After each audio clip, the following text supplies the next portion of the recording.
우리 한 절씩 기록하도록 하겠습니다. 라오디게아 교회의 사자에게 편지하라.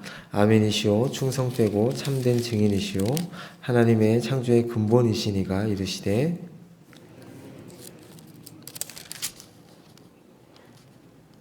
내가 차든지 뜨겁든지 하기를 원하노라.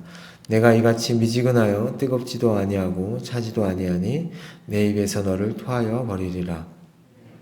라기를 나는 부자라 부유하여 한 것이 없다 하나 내 공고한 것과 가련한 것과 가난한 것과 눈먼 것과 벌거벗은 것을 알지 못하는도다. 내가 너를 권하노니 내게서 불로 연단한 금을 사서 부유하게 하고 흰 옷을 사서 입어 벌거벗은 수치를 보이지 않게 하고 안약을 사서 눈에 발라 보게 하라. 사랑하는 자를 책망하여 징계하노니 그러므로 내가 열심을 내라 회개하라. 볼지어다 내가 문 밖에 서서 두드리노니 누구든지 내 음성을 듣고 문을 열면 내가 그에게로 들어가 그와 더불어 먹고 그는 나와 더불어 먹으리라.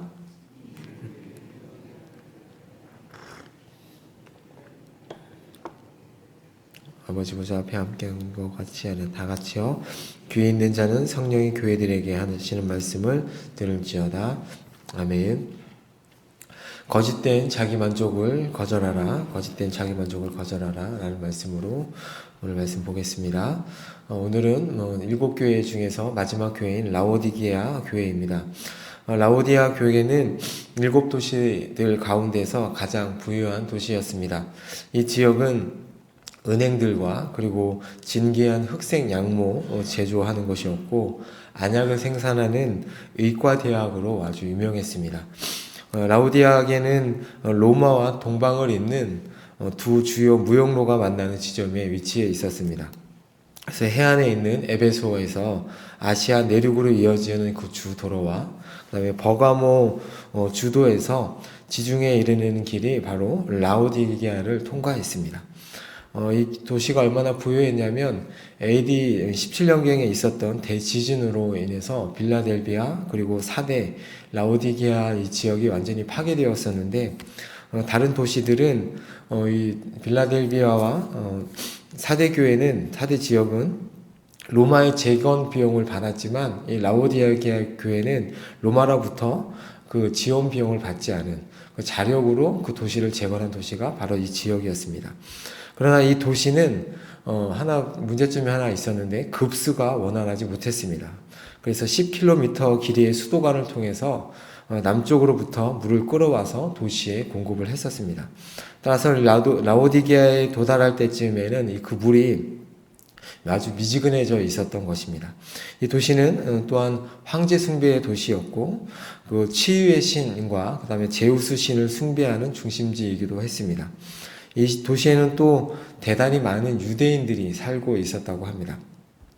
그래서 오늘 14절에 보면 라오디게아의 편지를 하면서 뭐라고 말씀하냐면 예수님을 아멘 그리고 충성 참된 증인으로 소개하고 있습니다.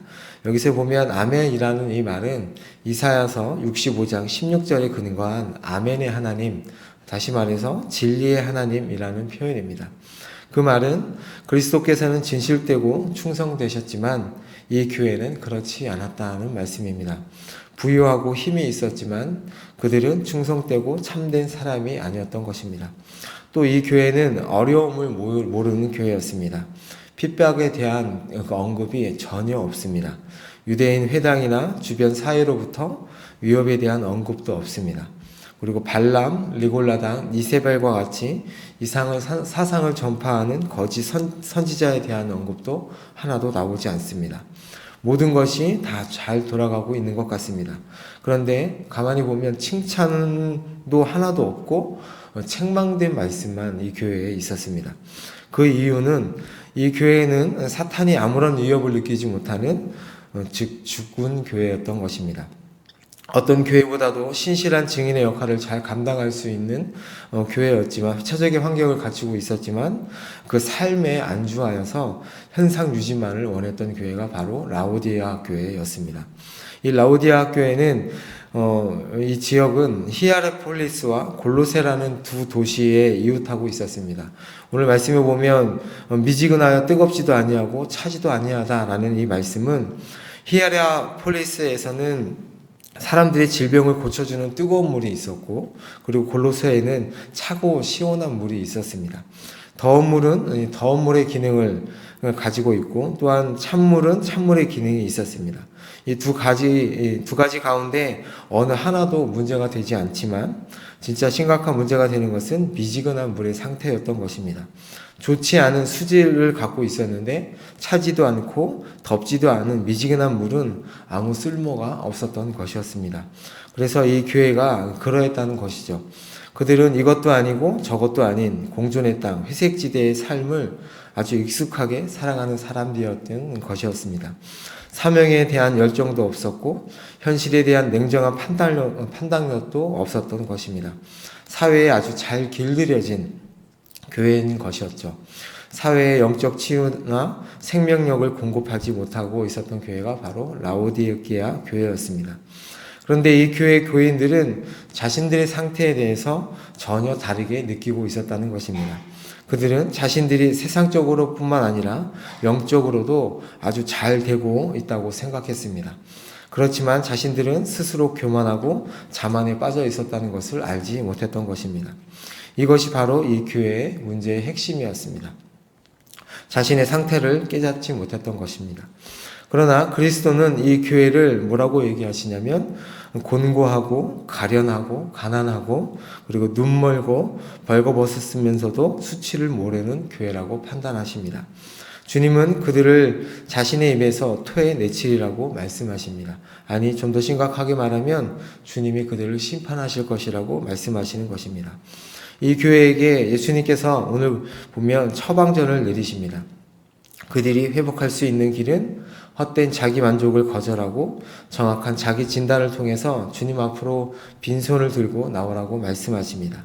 하나님 앞에 회개하며 나오라고 말씀하십니다. 영적인 빈곤을 영적인 부여로 바꿔야 합니다. 상업과 금융이 발달한 부자 도시에 산다고 자랑하지 말라고 하십니다.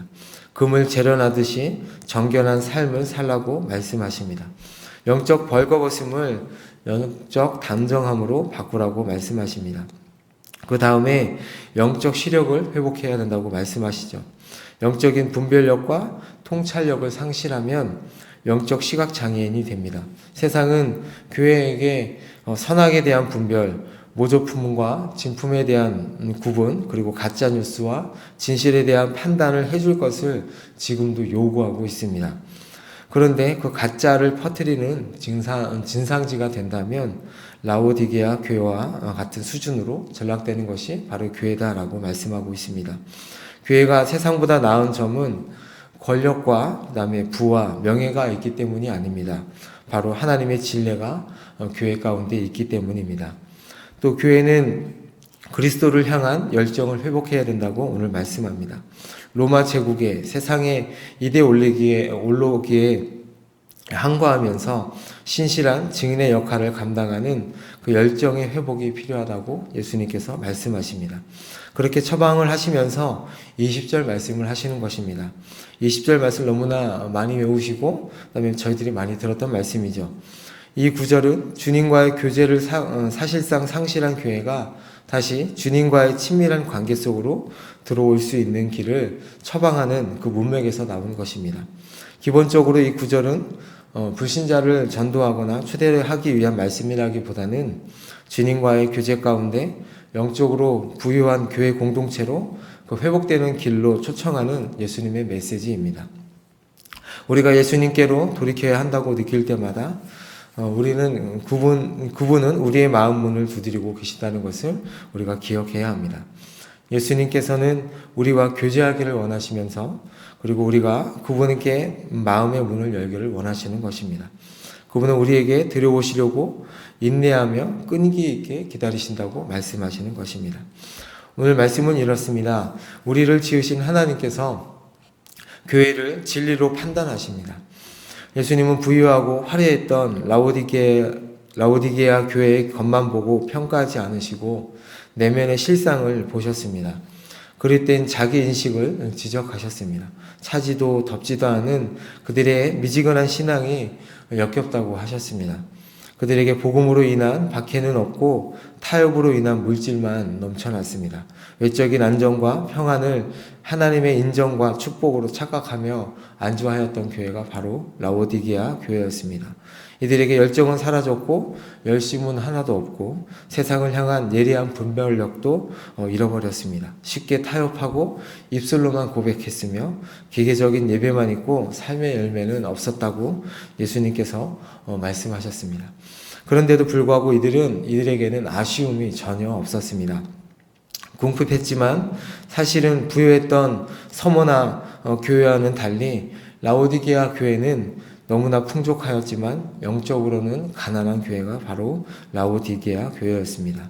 세상과의 타협이 없이 부자가 될 수 있었던 곳에서 그들은 하나님과 재물을 겸하여 섬기는 조건으로 부족함 없는 삶을 누렸지만 영적으로는 아주 가난하고 눈멀고 벌거벗은 자들이 바로 이 교회였습니다. 이런 교회에게 예수님께서 처방전을 내리셨는데 돌덩이에 불과한 금 대신에 연단한 금, 환란을 통해 정결해진 성품을 사서 영적으로 부유해져라 라고 말씀하시고 흰옷, 죄로 부정해지지 않은 삶으로 수치를 가려서 하나님의 자녀된 삶으로 너희들의 삶을 살아라 라고 말씀하셨고 그리고 안약을 넣어라 라고 말씀하셨는데 영적인 분별력을 가지고 세상을 바라보라 라고 말씀하셨습니다. 그리고 그리스도를 사랑하는 열정을 회복하여서 그분께 문을 열어서 그 관계를 다시 회복하라고 주님께서 말씀하십니다. 이렇게 세상과의 싸움에서 자신과의 싸움에서 이긴 자에게 그와 함께 다스리는 권세를 주신다고 21절에 말씀하셨습니다. 오늘도 우리 안에 계신 성령님께서 하시는 하나님의 말씀을 듣고 그분을 따라가시는 여러분이 되시기를 예수님의 이름으로 축복합니다. 제가 기도하겠습니다. 아버지 하나님, 라오디게아 교회를 보면서 우리 안에 라오디게아와 같이 안주하려고 하는 모습이 있지 않은지 다시 한번 돌아보게 하시고 세상의 물질에 평안한 삶에 안주하지 않도록 주님께서 저희들 가운데 은혜를 베풀어 주시옵소서. 저희들의 눈에 안약을 넣어서 세상을 분별하고 영적 분별력을 가지고 살아갈 수 있도록 도와주시고 그리스도를 향한 열정을 저희들에게 허락하셔서 그분으로 열정으로 오늘 하루를 살아가는 저희들 되게 하여 주옵소서. 주님과의 관계를 다시 회복하는 하루가 되길 원합니다. 예수님의 이름으로 기도합니다.